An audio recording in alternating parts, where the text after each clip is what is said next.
বৃদ্ধ আপনাদের সাথে আছি, তিনি হলেন আমাদের, এবং এই পতনের মধ্য দিয়ে আমরা একটি সুন্দর বাংলা হয়ে এক পায়ে এক কাঁধে চলে আপনার দেশ আলহাজ কাশেম উদ্দিন, আলহাজ কাশেম আলী।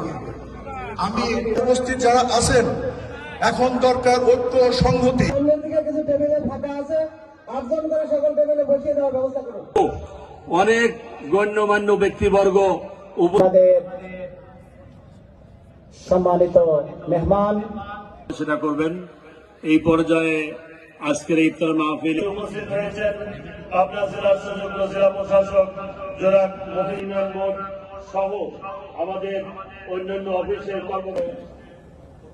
আমার মনে হয় একটা আবহ সৃষ্টি হয়েছে, এই বিষয়টি আমাদের মাথায় রাখতে হবে এবং সেই অনুযায়ী যদি উপস্থিত হয়েছেন পাবনার 24-এর বিভিন্ন পর্যায়ের প্রয়োজন আপনার সংক্ষিপ্ত আপনার দরবারে হাত উঁচু করেছি ইফতার সামনে করে আমাদের ইফতার রবি কবুল করুন আল্লাহ।